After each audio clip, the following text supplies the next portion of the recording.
saudara pemirsa, sebelum saya menyampaikan firman untuk saudara-saudara sekalian, saya ingin menyampaikan sebuah lagu kiranya menjadi berkat untuk saudara-saudara sekalian.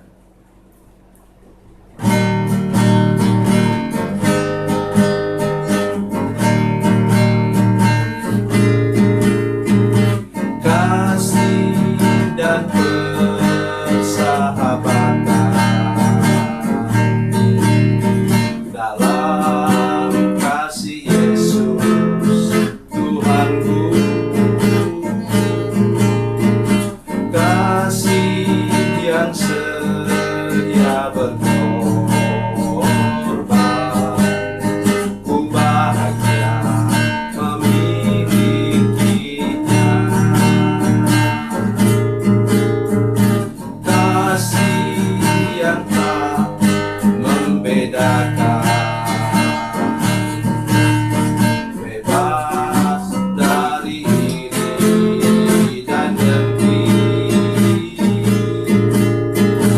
jauh dari cemburu dan benci, rendah hati, tulus dan murni. Kekasih di dalam Yesus indah dan abadi.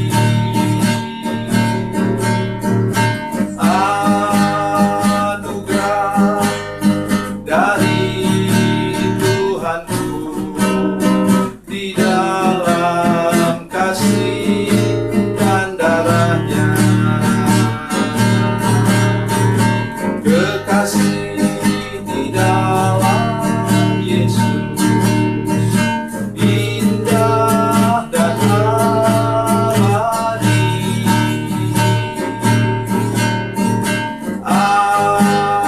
Anugerah dari Tuhanku di dalam kasih dan darahnya.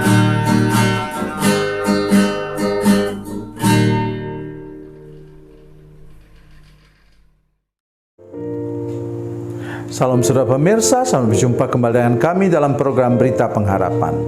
Saudara pemirsa, hari ini saya ingin menyingkapkan sesuatu tentang apa hasil amanat agung dalam kehidupan kita. Misalnya, tidak disebutkan dalam Matius pasal 28 ayat 19 sampai 20, juga dalam Kisah Para Rasul pasal 1 ayat 8. Dua-duanya amanat agung. Tetapi dalam Injil Markus yang sementara kita dengar, itu sangat jauh berbeda. Efek atau akibat daripada pertobatan seseorang itu punya akibat yang luar biasa terhadap lingkungan hidup. Mari kita berdoa sebelum kita lebih jauh mendengarkan firman Tuhan ini. Bapa, dalam nama Yesus, terima kasih banyak Tuhan untuk firman Tuhan yang ajaib dan luar biasa. Akan kami dengar sebentar. Berkati kami dengan firman-Mu dalam nama Yesus. Haleluya. Amin. Saudara pemirsa, mari kita buka Alkitab kita di Perjanjian Baru. Injil Markus pasal 16 ayat 15. Injil Markus pasal 16 ayat 15, demikian kata firman Tuhan. Lalu ia berkata kepada mereka, pergilah ke seluruh dunia, beritakanlah Injil kepada segala makhluk. Amin. Apa kita harus memberitakan Injil kepada pohon-pohon, kepada burung-burung, kepada ikan, apalagi kepada hewan yang besar di darat? Tidak, saudara sekalian.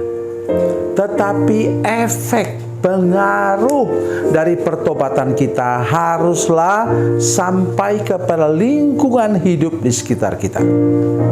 Sekarang kita mengalami efek rumah kaca, efek climate change, perubahan iklim yang ekstrim.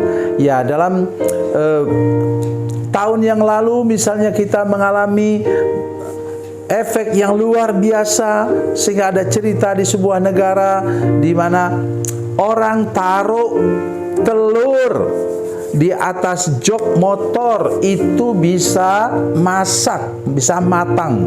Mengapa? Panasnya sudah melebihi 50 derajat Celcius. Sudah tahu 50 derajat itu adalah setengah air mendidih. Sangat mengerikan. Katanya sih, tidak tahu kalau itu berita yang tidak jelas. Katanya kalau mereka jemur pakaian yang tipis yang mengandung karet itu di situ, kemudian itu bisa bolong terbakar. Banyak di negara-negara tertentu orang lansia meninggal karena tidak mampu menahan cuaca panas.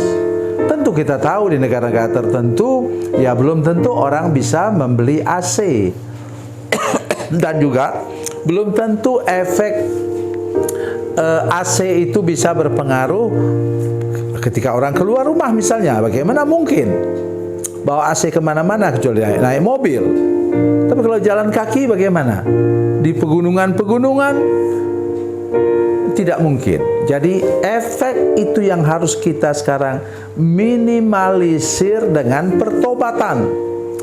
Kalau orang bertobat sungguh-sungguh, saudara masih ingat firman Tuhan dalam Roma pasal 12 ayat 2, berubahlah oleh pembaharuan budimu.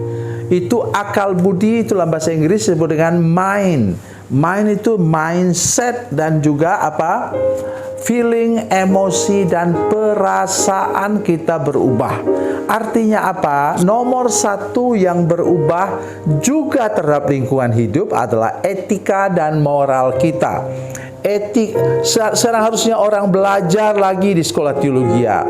Etika bukan etika Kristen saja, tapi etika lingkungan hidup, di mana kita mulai menyadari bahwa sekecil apapun halaman rumah kita, lebih baik kita tanam di sana pohon-pohonan.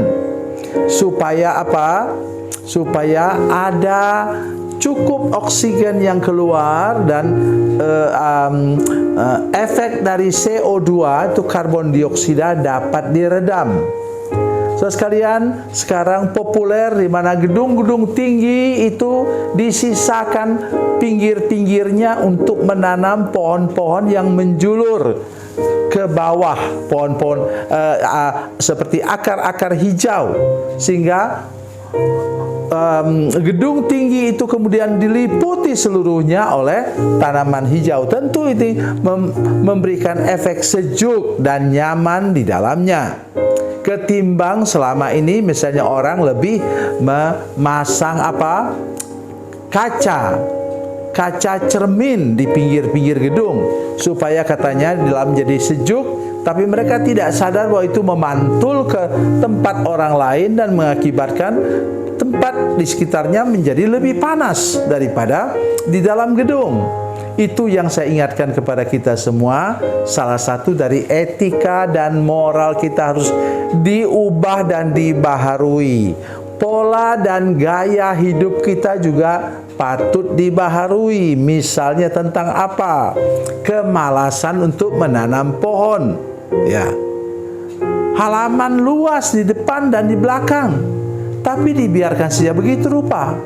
So lihat di tempat-tempat lain di luar negeri misalnya, itu kalau ada halaman luas di depan rumah itu mereka tanam tutup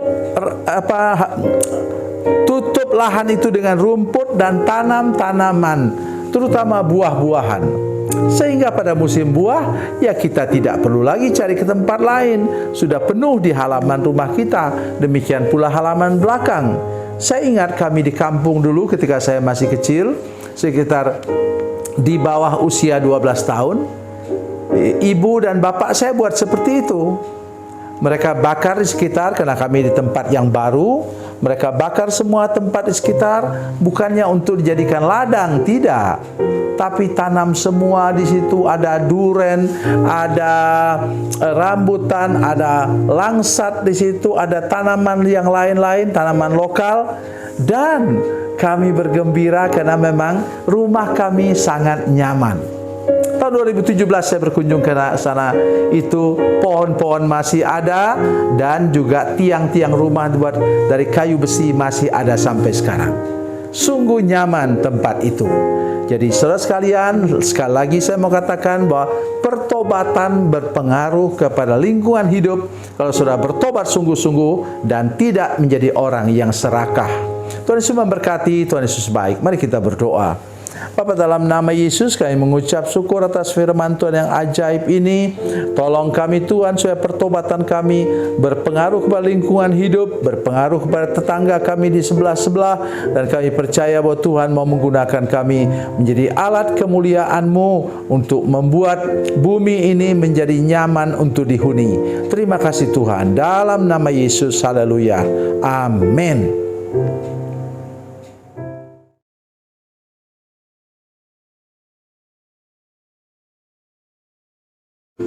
Salam saudara pemirsa, mengakhiri program ini saya mohon kepada saudara-saudara pemirsa sekalian untuk bila saudara menyaksikan program ini melalui channel YouTube, maka tekan subscribe dan bunyikan lonceng. Dan bila saudara menyaksikan program ini melalui channel Facebook, maka tolong saudara-saudara sekalian tekan like dan juga komen. Dan demikian pula bila sudah menyaksikan program Makanan Bergizi hari ini yang tertulis, maka tekan yang sama juga, tekan like dan tekan komen. Dan tolong saudara-saudara sekalian untuk membagikan program ini, share program ini di channel saudara-saudara sekalian supaya lebih banyak lagi orang diberkati melalui program ini. Tuhan Yesus memberkati, Tuhan Yesus baik.